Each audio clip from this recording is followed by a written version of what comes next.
Anh ơi, Gì đấy? ở đây là thôn Kim Bình mà anh nói ở đấy. À đấy rồi à? Đúng rồi. Đây có phải thôn Kim Bình không? Nhìn nó lạ ấy. Ừ, đúng là thôn Kim Bình ở đấy anh ạ. À, sao bây giờ mình về cái thôn Kim Bình nhìn nó lạ thế nhỉ? Mà anh mới đi làm đâu về à? Anh đi nước ngoài về. Ừ, thế chắc là đúng rồi anh ạ. Rồi nông thôn mà, nó phát triển theo thời gian ấy. Vậy nhá, thì tôi cũng đưa anh đến chỗ mà anh nói ở đấy. Thì bây giờ chắc tôi cũng phải về đây. Rồi. Thế trường cước xe lấy bao tiền? Ừ, đường quãng đường cũng khá là xa đấy. Thôi em lấy 200 không? Ừ, thế cũng được. Anh về làm gì ấy? Về nghỉ lễ à? Cho nên là tôi có một ít việc gia đình thì tôi mới về thôi. Đây, con tiền tôi gửi đấy. Cho em. Thế em đi nhá. À, còn cái mũ đây. Được rồi. Nào, vậy thì khi nào anh về anh gọi tôi nhé. Rồi, khi nào tôi lại về thì tôi gọi em đón nhá. Thế em đi nhá.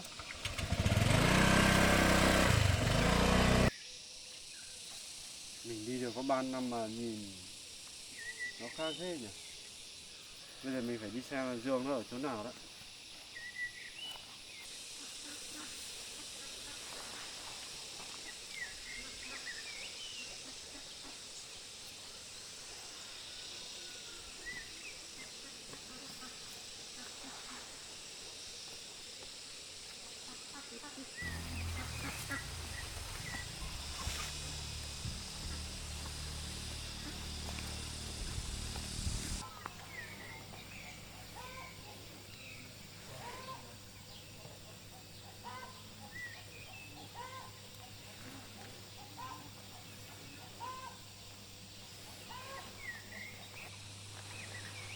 Có ai ở nhà không nhỉ?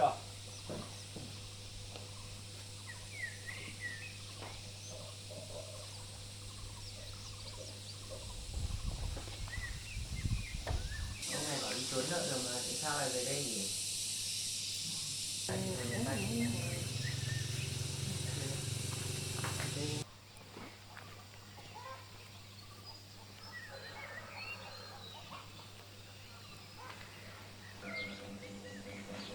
Ôi, có ai ở nhà không nhỉ? Là có gì không anh? À, cho anh hỏi cái này chứ.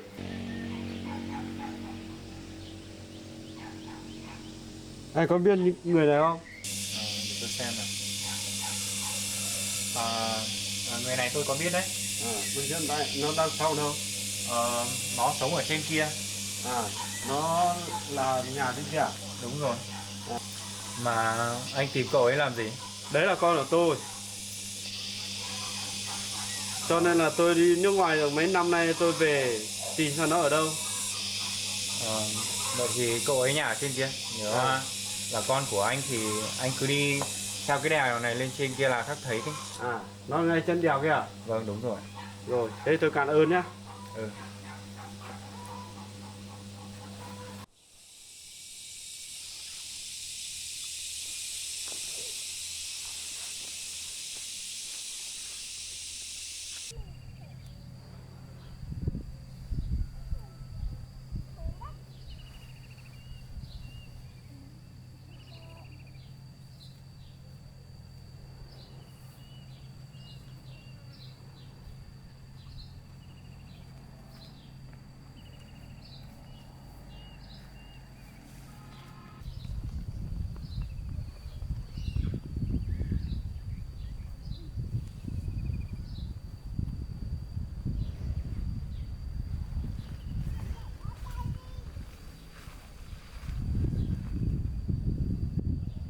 Những ngọn chè này công nhận là đang vào mùa.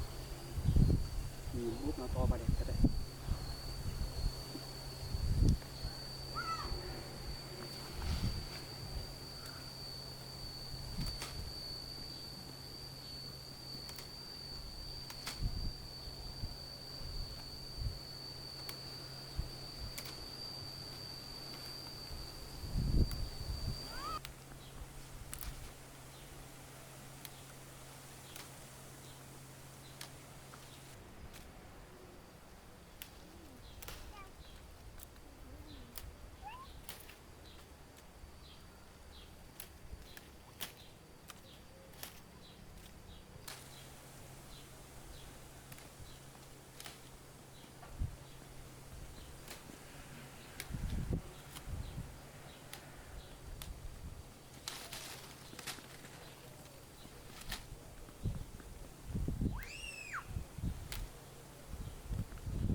Đây là chắc căn nhà họ chỉ cho mình đây rồi.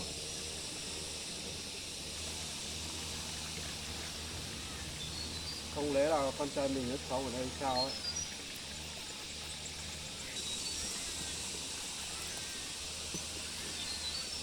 Và mình phải đi gặp con mình ngay bây giờ ấy.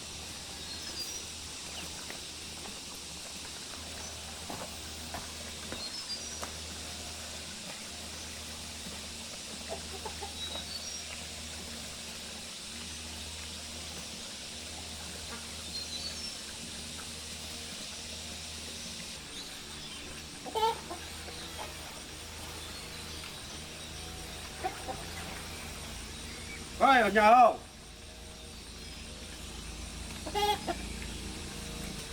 Rồi. Rồi. Rồi.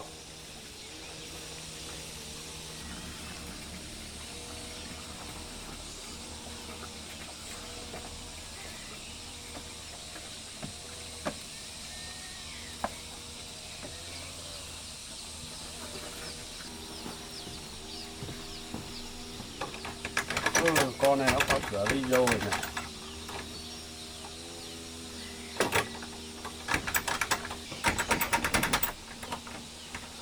Ôi nhỉ, thằng ấy nhà này không phải nhà nó à? Nó đâu rồi nhỉ?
Giờ này gần trưa không thấy nó về nhỉ.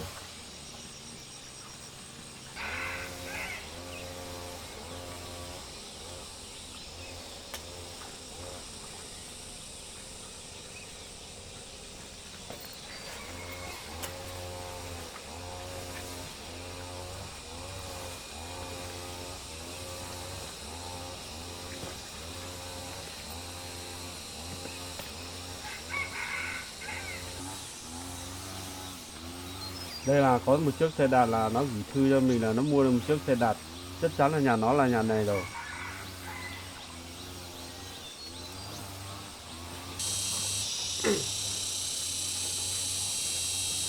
Không biết nó đi làm gì mà giờ này vẫn không thấy là nhà.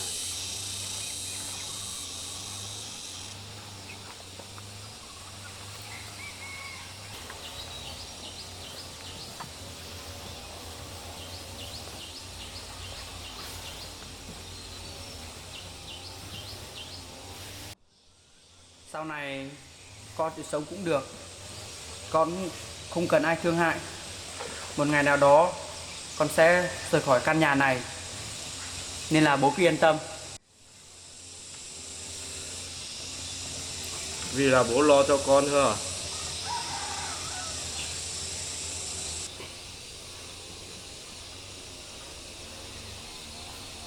Vì bố thương con, bố mới đến. Lần này nhất định bố sẽ đón con đi ở với bố.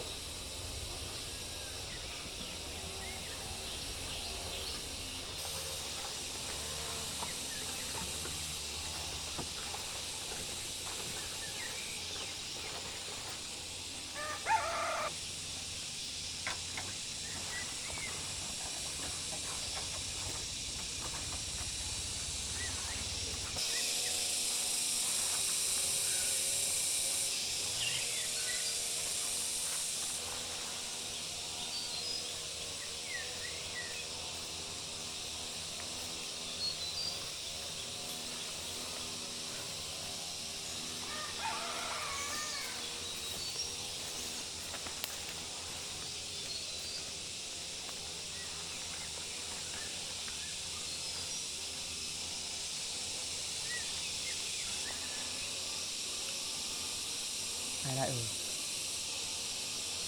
ngoài sân nhà mình dưới kia rồi. Còn một quần áo em như cái kia nữa.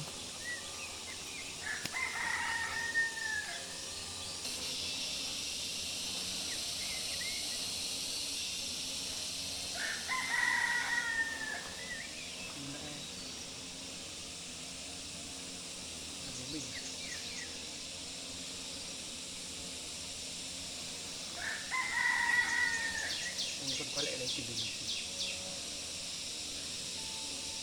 bây giờ mình với em thấy như vậy rồi mà giờ mình còn quay lại với nhau.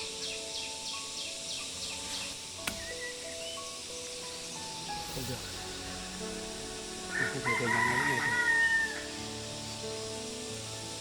Mình sẽ cho một cái nhiều cảm giác phải chờ đợi một người nó khó khăn và đau khổ như thế nào.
Mặt.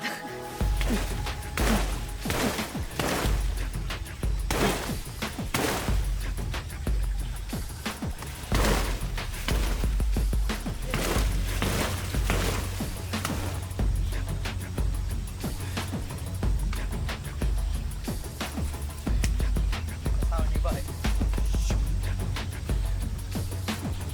Để bất công vậy sao?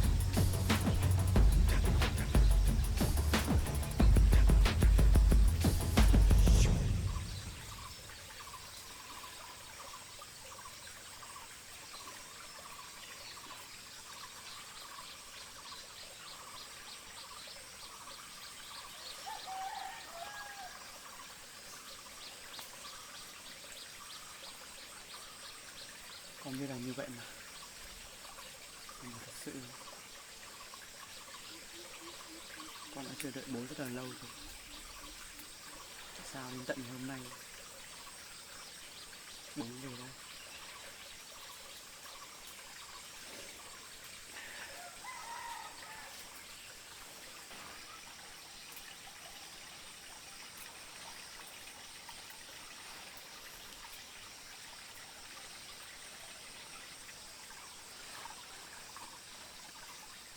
Mình sẽ không về ngay bây giờ được. Mình sẽ giàu mấy lời và cho bố hiểu cảm giác mà phải chờ đợi một người nó như thế nào.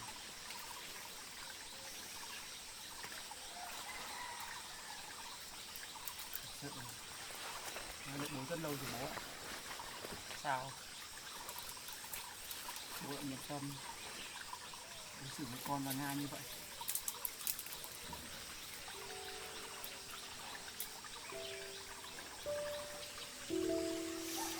Thật sự con không biết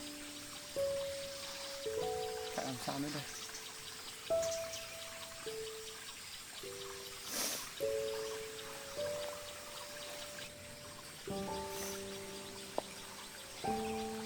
Chị sẽ để một lát, đợi bố đi rồi mình sẽ về.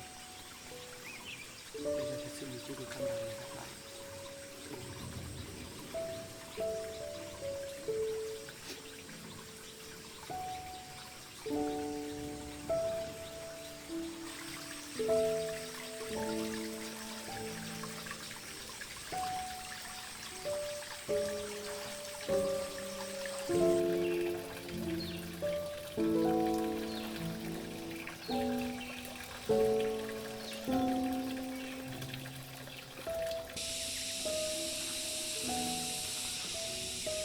Chẳng lẽ đây là không phải nhà nó à? Chờ cả buổi trưa rồi chả thấy nó về.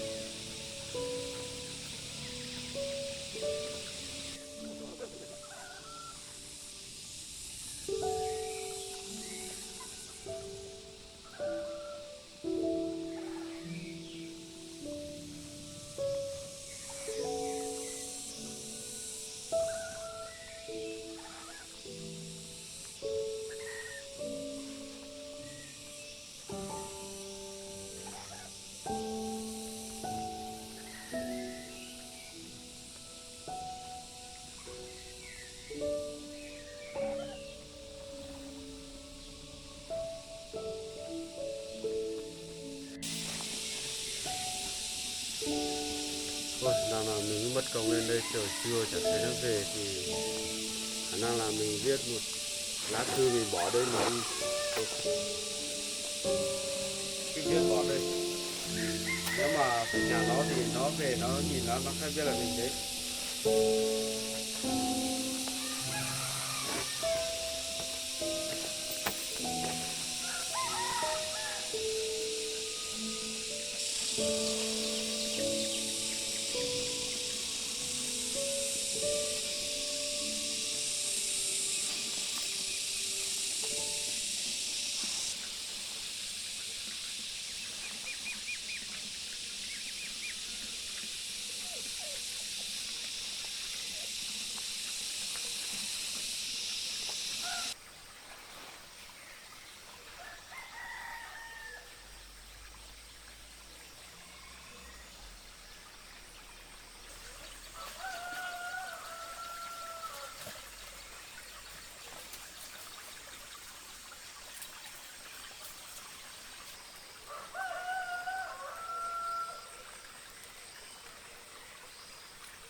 cũng về đấy, mình cũng về.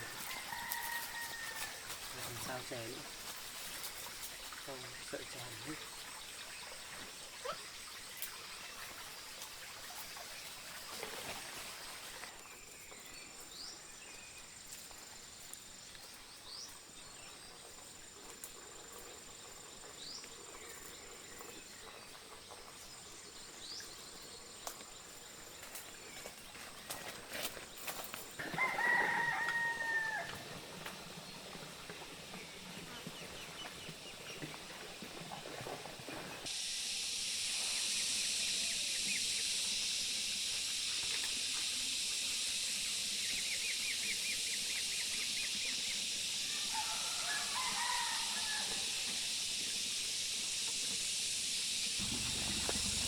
Tại sao lâu như vậy mà ông đều vẫn không chịu về? Mình cố gắng ở đây một chút nữa xem ông có về không. Chứ bây giờ thì mình thật sự sẵn sàng rồi.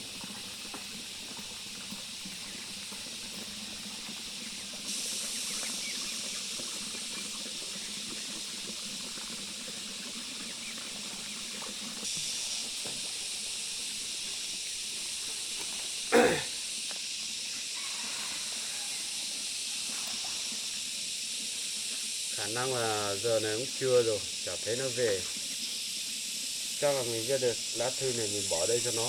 Mình xuống làng tìm nhà trọ ngủ, sáng mai mình lại đến xem có gặp được nó không.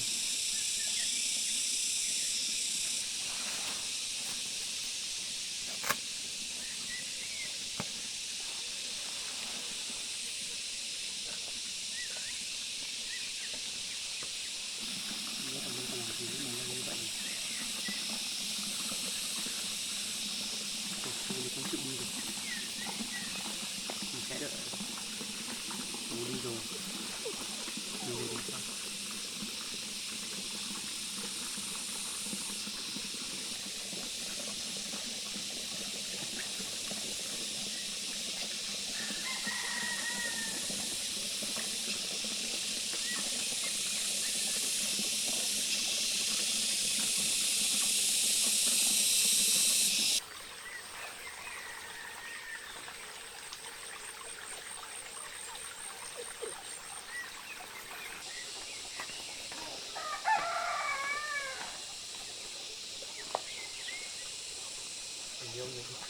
Tình yêu bố mình xa rồi đó.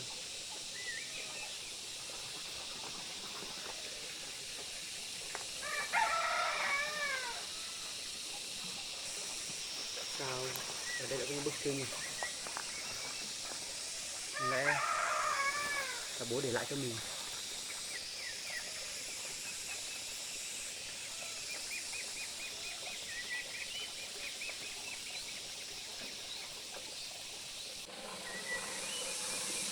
Bố xin lỗi con Dương, nếu con nhận thấy thư này thì hãy để lại lời nhắn cho bố nhé. Bố thật sự biết lỗi của bố là đã bỏ rơi con và Nam. Bây giờ với số tiền mà con đã đưa cho bố và gửi sang cho bố, bố cũng đã nhận được và bố cũng đã lo vào công việc ổn định. Khi nào bình tĩnh lại, con nhất định sẽ nói chuyện với bố sau. Bố yên tâm.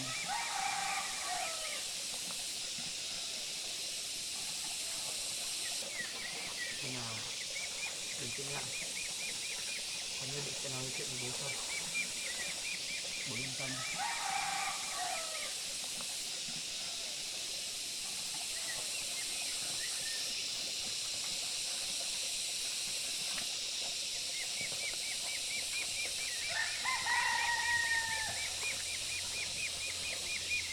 Chỉ là bây giờ con chưa thẳng đến diện với bố rồi.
thơm thật đấy.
Công nhận là chè này thơm thật đấy.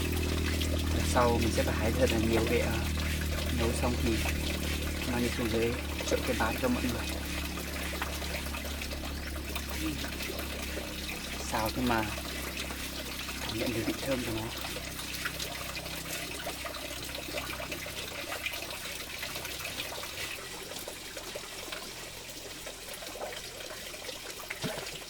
Thơm thật đấy.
Tên mua rượu của nó.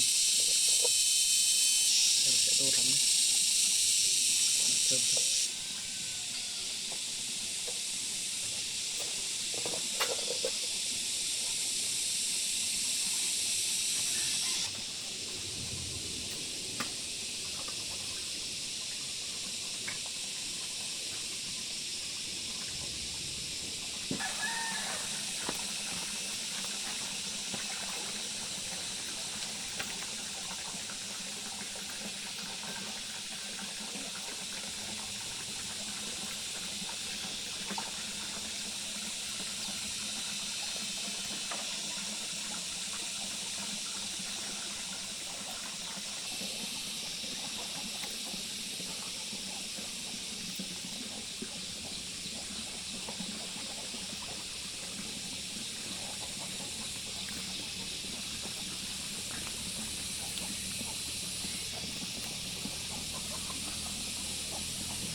Men nhiều quá nhá. Hôm nay tao bận nấu ăn quá cho tao ăn hơi muộn.